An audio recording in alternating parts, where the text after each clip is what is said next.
ഇന്ന് നമ്മൾ എങ്ങോട്ടാണ് പോകുന്നത്? വെസ്റ്റ് ബംഗാളിൽ ഒരു നോമ്പ് തുറക്ക് വേണ്ടി പോവുകയാണ്. അപ്പോൾ ഞാൻ അവിടെ തിരികണം ബാക്കിയായിരുന്നു. ഞാനും അസ്ലം ഉസ്താദും അജ്മൽ ഉസ്താദും വെസ്റ്റ് ബംഗാളിലെ ആദ്യത്തെ നോമ്പുതുറ ക്ഷണം സ്വീകരിച്ചു പോവുകയുണ്ടായി. നമ്മളുടെ നാടിനെ അപേക്ഷിച്ച് വളരെ വ്യത്യസ്തമായിരുന്നു അവിടുത്തെ നോമ്പുതുറ. ജനങ്ങളെല്ലാം നോമ്പുതുറ സംഘടിപ്പിച്ച ആളുടെ വീട്ടിൽ ഒരുമിച്ച് കൂടുകയും പ്രവാചക പ്രകീർത്തനങ്ങളും സ്വലാത്തുകളും ചെറിയൊരു ദുആയും നടത്തുകയുണ്ടായി. ശേഷം ലളിതമായ രീതിയിലൊരു നോമ്പുതുറയും.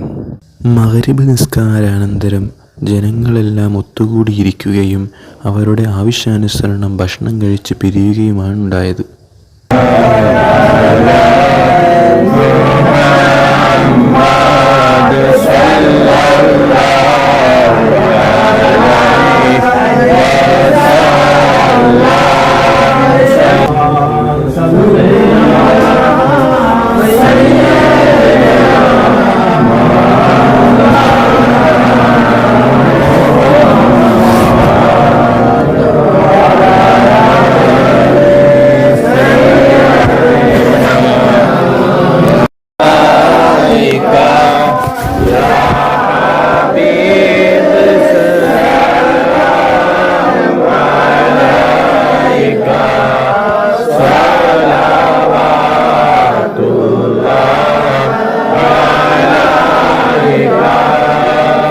വളരെ ലാളിത്യം നിറഞ്ഞതും ഒത്തൊരുമയുടെ സന്ദേശത്തെ ഉയർത്തിക്കാട്ടുന്നതുമായിരുന്നു ഇന്ന് ഞങ്ങൾക്ക് ലഭിച്ച നോമ്പുതുറ.